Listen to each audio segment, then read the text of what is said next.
This pageantry cloaks the British Constitution. But what's really at its heart? Have you ever heard of parts of it called MISC 7, OD, ODSA, Gen 29, MISC 94, or the LF? What do you think they are?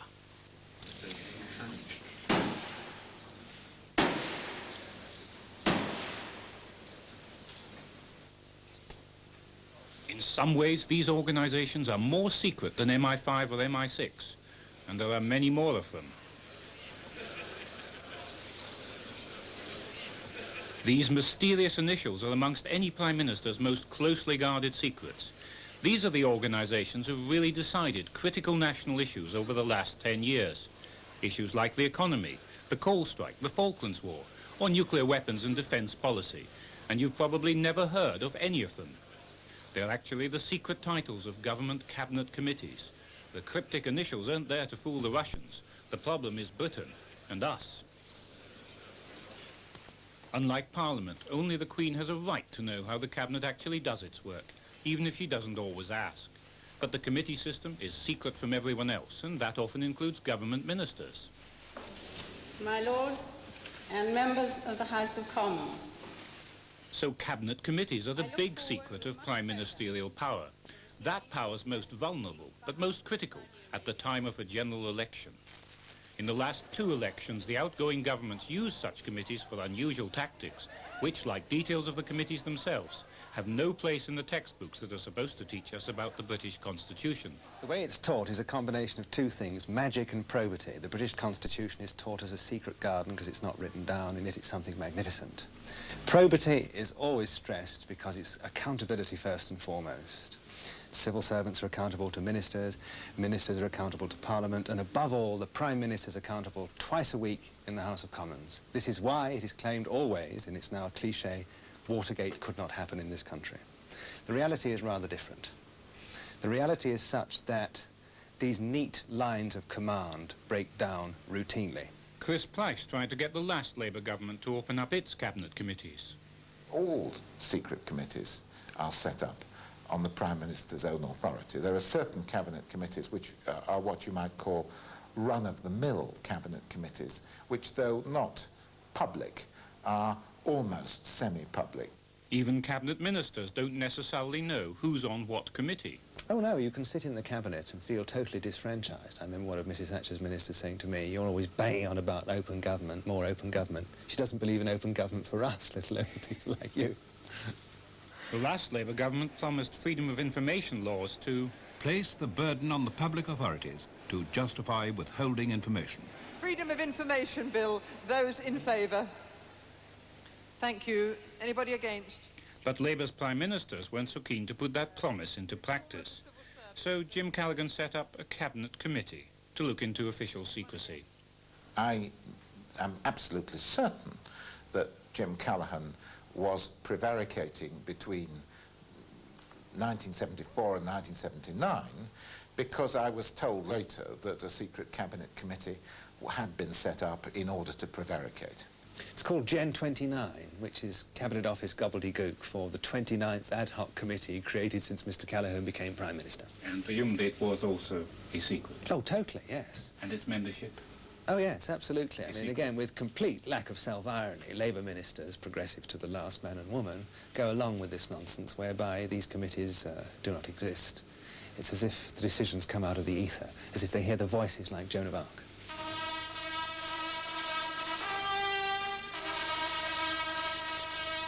But Jim Callaghan certainly wasn't going to bring openness to the cabinet committee system. In fact, Gen 29's plan was really to toughen the Official Secrets Act. A bill to do this had already been written, but they'd never dared to publish it. Further proposals will be brought forward to achieve more open government. It remains my government's intention to replace Section 2 of the Official Secrets Act 1911 with a measure better suited to present-day conditions. What that really meant was that Mr. Callaghan wasn't going to legislate, of course, just air some proposals in order to delay the whole thing. He didn't like the idea of open government one little bit. But he was suddenly put on the spot when a Liberal MP came top of that autumn's poll for private members' bills and decided that he did want a Freedom of Information Act. The MP was Clement Freud. Before introducing his official information bill in the House of Commons, Freud asked Mr. Callaghan if he'd support it. And I got a very sort of Chinese reply saying, I'm not quite sure that we may not have it in mind not to actually oppose. You know, it was 4 subjunctives and 2 negatives. When detailed discussions on the bill began, a Home Office Minister, Brynmawr John, tried to alter Freud's bill to conform with what Gen 29 had wanted all along. Well, he was obviously very well briefed, and there were a lot of amendments which, had he not been the minister, one would have called wrecking amendments. What would you call them? Wrecking amendments. It was a fairly eviscerated official information bill that came out of committee. Most of the clauses had been tampered with, and instead of shall, we had might. In a sort of will, we had where possible should attempt to, that sort of thing. Meanwhile, Labour's grip on power was being eroded. Dustmen and lorry drivers were out on long strikes. The start of 1979 was the so-called Winter of Discontent. The Lib-Lab Pact, which had held Jim Callaghan securely in power, was beginning to fall apart. Chris Price tried to persuade Callaghan to offer the Liberals freedom of information in return for their continued support. That was the strategy I put forward, and I got absolutely no encouragement to pursue that line at all.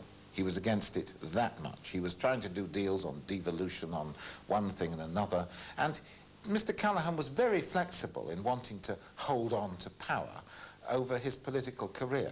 But on this, freedom of information, he had a very massive sticking point. Early in the year, Chris Price, with other MPs and Freud's advisers, started negotiating with civil servants over details of the bill. But the government wasn't willing to give ground. They were trying to turn it round, to strengthen secrecy instead. Wednesday, 28th of March, 1979. In just 9 days, Freud's bill had faced its critical report stage. But Labour ministers faced a vote of confidence at 10 o'clock that very night. Liberal MPs would be voting with the opposition, and Labour would have no overall majority. One Labour MP was seriously ill, so the government would be in a minority of 1 and doomed. If one Labour MP had to be missing, perhaps an opposing MP could go missing too. All the participants in what happened next have never together told their stories until now. Everybody was changing their mind as defeat stared them in the face. On the day Labour was facing a vote of confidence, and the votes were being secretly added up, and it looked as though Labour was losing by 1, I was approached by the Chief Whip and told that if I could save the day by getting Clement Freud to miss his train from Liverpool, Clement Freud could have his bill passed into law.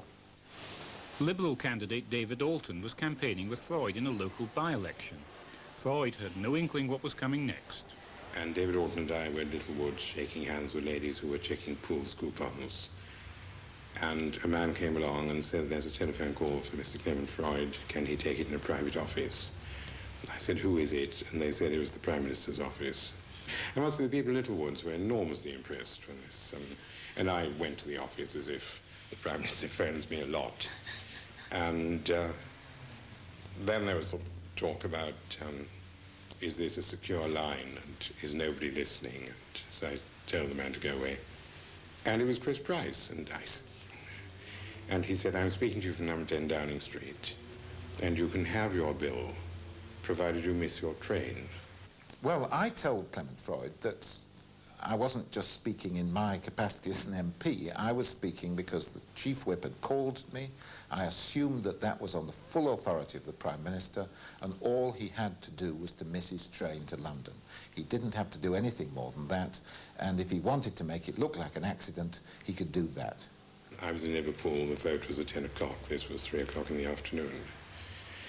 And I suppose I was helped in this by this coming as a bolt from the blue. I mean, I had no idea that they were even thinking about this. He said he'd think about it. I think it was a great shock to him. I don't think he was as used to wheeling and dealing in government as some other MPs and politicians. And I think the problem was he was incredulous. He wasn't certain whether Labour would have delivered. And what was I going to get as an official information bill? Some other useless, loose piece of legislation which wouldn't have been what I was on about. There was I mean, the country waiting for a new government. And there was I, actually by a negative act of missing a train. Freud had 2 hours to decide. Would it be the deal with Callaghan and freedom of information for Britain, or no deal, take a risk, and wait to see what the future might have in store? I didn't know. I was sitting on the Labour benches hoping that Freud was still in Liverpool. And as people filed out of the lobbies, and there was no Freud, no Freud, no Freud, my heart rose. Then, right at the end, as the last people came out of the lobby, I saw him and I felt, crikey, I've lost that one, and we've probably lost. Got the train, had dinner, was bullied into going to the House of Commons even earlier than I would have done, appeared, voted against the government, and the government fell by 1 vote. How did you feel being, for a few hours, the Manipulated. How did you feel the fate of the government of Britain was in your hands alone?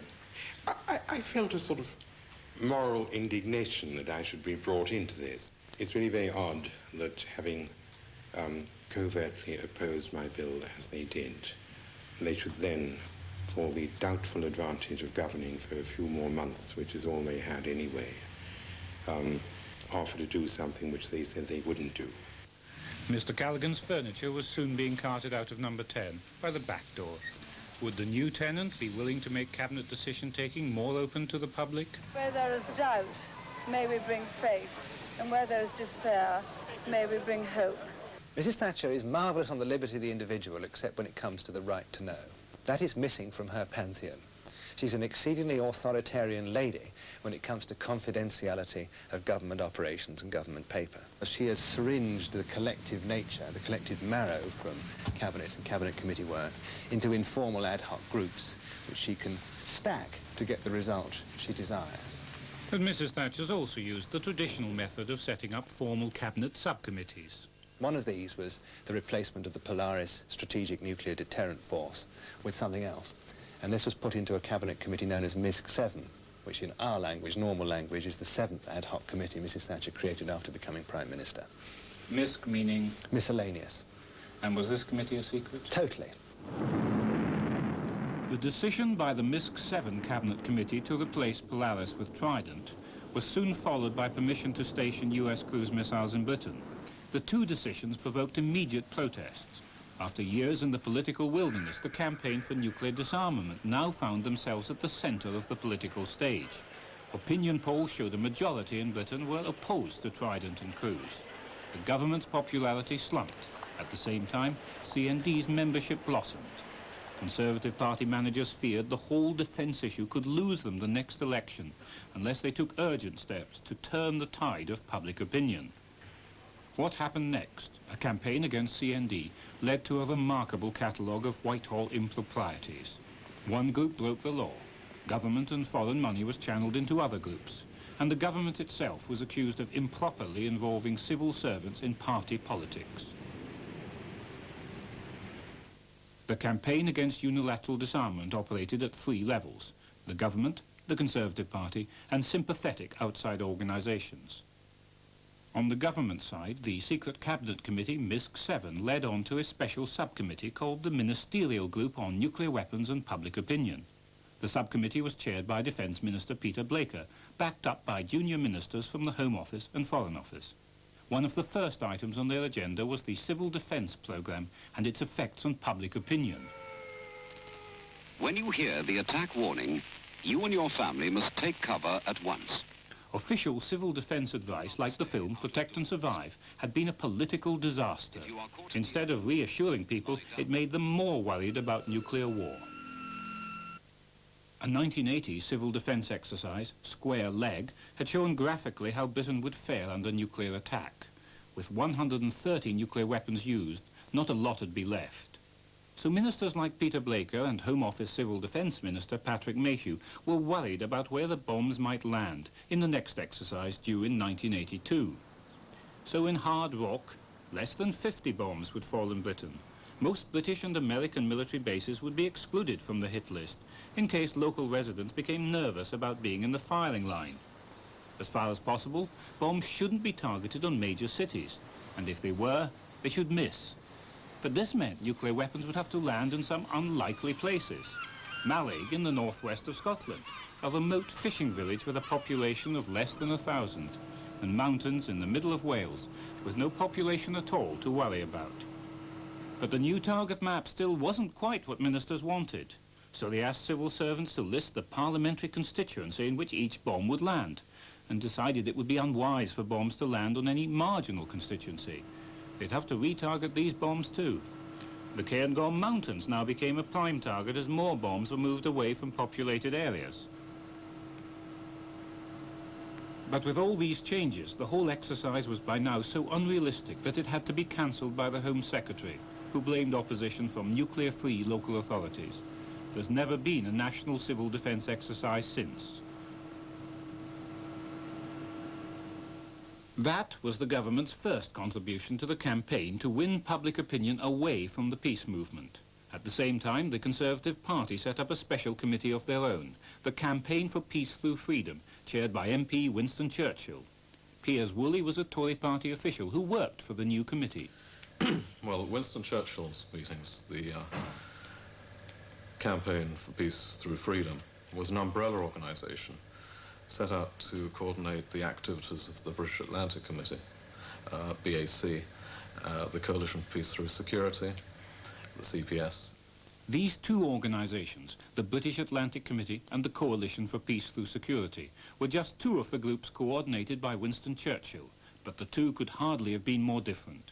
The British Atlantic Committee was a highly respected pro-NATO study group, which included prominent members from all political parties. The government now decided to increase their funding of BAC to help the committee to get the message across to the public. But the message was now an all-out attack on CND.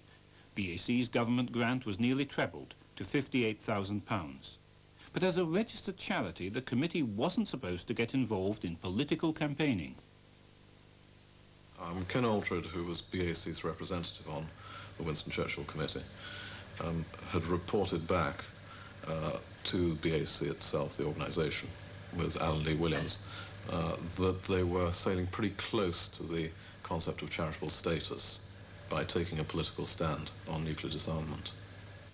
And after receiving complaints, the Charity Commissioner said yes, BAC had stepped over the line. Soon after that, the British Atlantic Committee pulled out of Winston Churchill's group when they heard about the unorthodox activities of one of the other groups represented, the Coalition for Peace Through Security. The coalition was anything but a respected all-party organisation. It was run by 3 Conservative parliamentary candidates and an American businessman.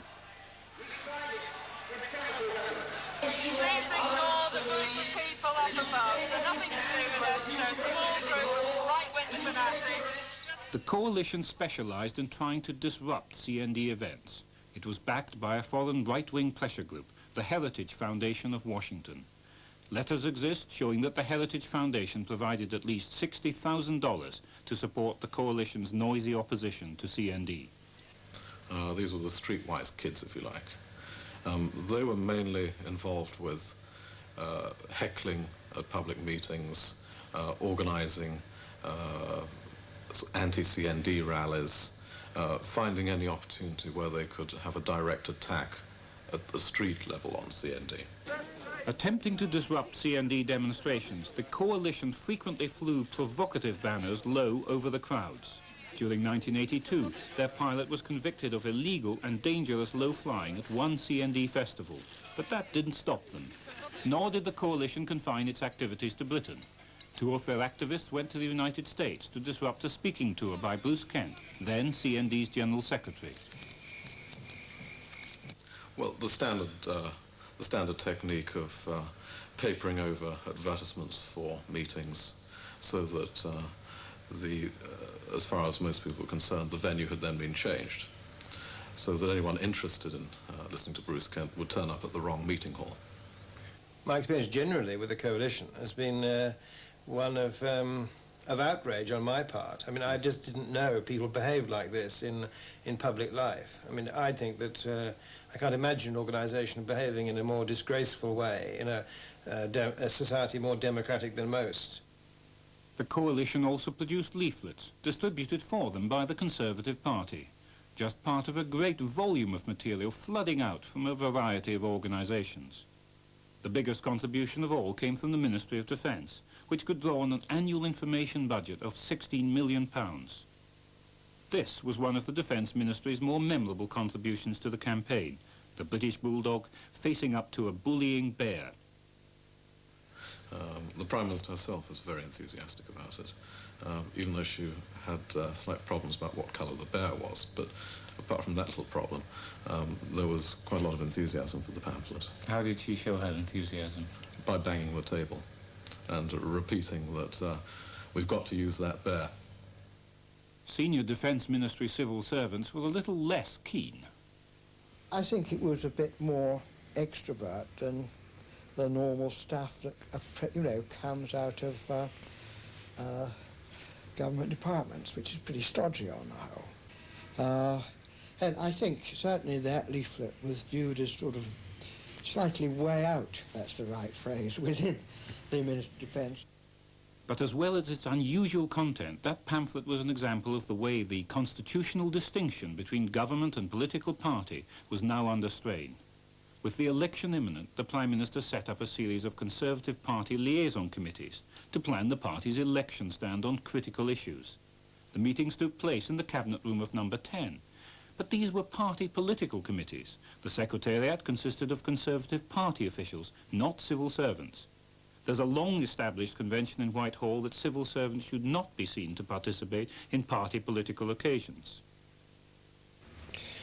I think it would be very unusual for any civil servant to attend a gathering of that nature, which, by definition, must be a party political occasion. Bernard Ingham's a civil servant. He's the Prime Minister's press secretary. Normally, he stays right out of the limelight. But during last year's Westland affair, his role incurred strong parliamentary criticism. When it became known that Ingham had had an active role in the Conservatives' Liaison Committee on Defence, eyebrows were raised. And very properly in Whitehall, the old sweats, who really do believe in keeping the distinction between appointed officials or permanent civil servants and elected people who serve the transient government of the day, and this was regarded as anathema. At the start of 1983, Michael Heseltine had taken over at the Ministry of Defence. Observers reckoned there were two reasons for his appointment. One is to make it more efficient, and he's good at that, likes management, which is very rare for a minister. The other one was to thump CND's very successful surge of publicity and propaganda, and he's very good at that also. What he did was set up a special new outfit, Defence Secretariat 19, as an anti-CND think tank. And this was going to be the body which counteracted this very, very successful period through which CND was living. One of DS19's first initiatives was to seek out private information about leading members of CND. Inside these offices, MI5 intelligence staff were asked to trawl their files for information the new minister could use. In a letter to Conservative Party candidates just before Easter 1983, Mr. Heseltine circulated details of the background of leading CND officers. I was again shocked. I mean, I just didn't realise that people who look so respectable in public will behave in such ways if they want political power. I mean, Heseltine has never debated with CND. He's never even talked to people, CND officers or committee or council, about the issues, and I'm concerned with the issues. And what he does is issue a letter just before the election, which more or less smears the council of CND. He gets it wrong because he implies that there are 26 members of our council. There are actually over 100 because of the regional delegations coming, so he doesn't even get the proportions right. But he says in this that really our main purpose, our real purpose, is to be a kind of front for the Soviet Union. Those are not exact words, but that's what it comes down to, that that's our real objective in life. And it's utterly untrue. To go into an election with this sort of nonsense, I think, is really demeaning to politics and democracy. But with the 1983 general election safely over, this special anti-CND department of the Defence Ministry, DS19, was disbanded. There was no need for it anymore. Oh, I think that just simply confirmed everything that everybody had thought right from the beginning, that this was just really a piece of propaganda to back up the government in the run-up to the election campaign. I don't think anybody had any illusions about what the purposes of DS19 were. So, in the 2 years preceding the 1983 election, an extraordinary number and range of organisations had set about the task of winning public opinion over to the government's cause. Bodies ranging from the wilder fringes like the Coalition for Peace Through Security to the Defence Ministry's own DS19. Their campaign worked. It was supremely successful in making CND's membership, senior membership, the issue, rather than the issue of unilateral disarmament. No, the main purpose was to win the election, and that is why the nature of the campaign was information, disinformation, and on many occasions character assassination. I think any government at the end of a second term is paranoid. By this stage, even the most balanced Prime Minister thinks the world is agin him or her. So there could be an even greater emphasis on massaging the media and all the rest of it. After this year's party conferences, it became apparent that defence, once again, would be one of the issues at the heart of the next general election. I would, if necessary, fight and die. Fight and lay down my life for my country and what it stands for. I would die for my country, but I tell you, I would never let my country die for me. A Labour Britain would be a neutralist Britain. It would be the greatest gain for the Soviet Union in 40 years, and they would have got it without firing a shot. There's a new Conservative committee to campaign against Labour and Alliance defence policies. And just as before the last election, there's a new government film on the Conservative Party's defence policy. And the secret committees of 1987, we might officially hear about them in 30 years' time. Preserving peace with freedom and justice. We're told that government is by consent of the people. But can government really be by consent when so much is kept secret and held inside the inner circle? Well, if you're a cabinet minister and you have to put up with difficult backbenchers and far from deferential press, a public opinion that never understands the virtue of your case, the one compensation is going home late at night and breaking open the fourth red box that your private office has provided and seeing something from the Defence and Overseas Policy Committee of the Cabinet with top secret on it that only you and 12 other people know. It's one of the great compensations for an otherwise unbearable life. It is odd, isn't it, how people hang on to power, almost irrespective of whom they hurt and whom they kill in the pursuance of it, simply for the ability to have bed and breakfast accommodation in Downing Street. Politicians in opposition are happy to proclaim their commitment to openness. But once in power, it's a quite different story. Then, so it seems, the less we know, the more they like it. And governments of every denomination have been only too ready to go along with Whitehall's obsession that those who run Britain should remain a secret society.